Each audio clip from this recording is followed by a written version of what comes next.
Lesson 21.2, Task 3. Recognize trends in data. Each table shows the results of a survey about preferred electronic communication. One survey was conducted in 2009 and the other was conducted in 2019.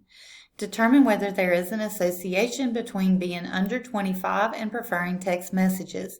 Then determine if the data shows a trend. All right, so in 2009, preferred communication.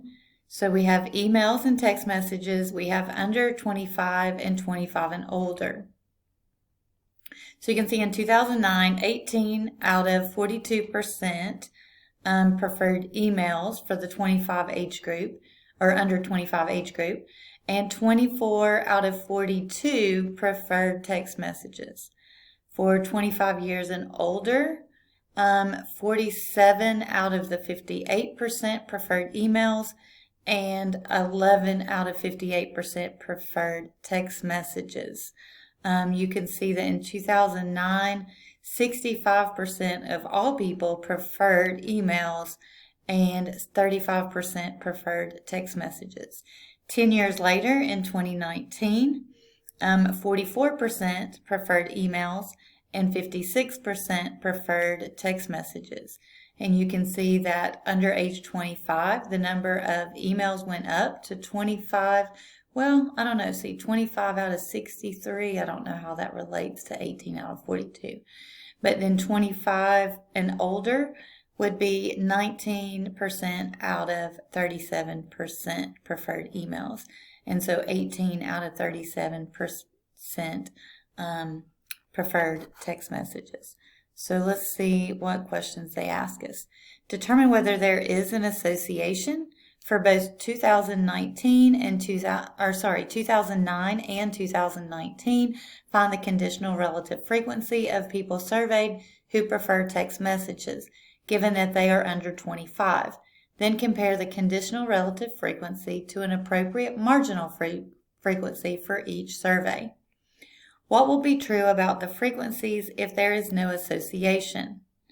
All right, so the conditional relative frequency should equal or be close to 0. That's not true. The conditional relative frequency should be greater than the appropriate marginal frequency. That's also not true.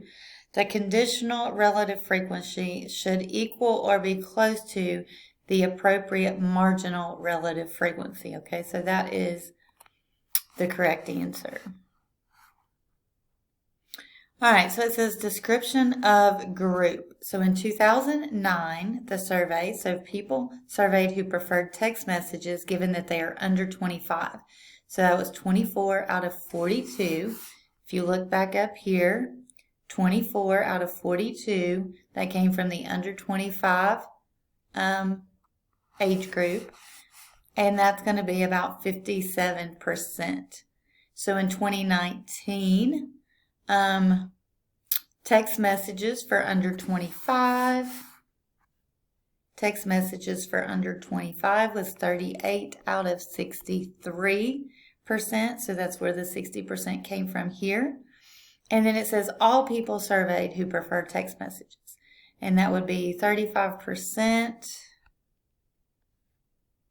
Right here, 35% was your total. And down here, the total is 56%. So those are in the table. All right, so it says there is an association between being under 25 and preferring text messages. All right, it says what evidence supports this conclusion? In the 2009 survey, it did say 57 is greater than 35. So 57 is greater than 35. In the 2019, 60 is greater than 56. In both surveys, the percent of people under 25 surveyed who prefer text messages is greater than the percent of all people surveyed who prefer text messages. That one is true. This one says 57 to 50 and 60 to 50, so I'm not sure where they're getting those 50% at. So the first one is the correct answer. And then it says determine if there is a trend. In both surveys, the percent of people under 25 surveyed who prefer text messages is greater than the percent of all people surveyed who prefer text messages. So people who are under 25 are more likely to prefer text messages. However, the two frequencies for 2019 are much closer than those for 2009.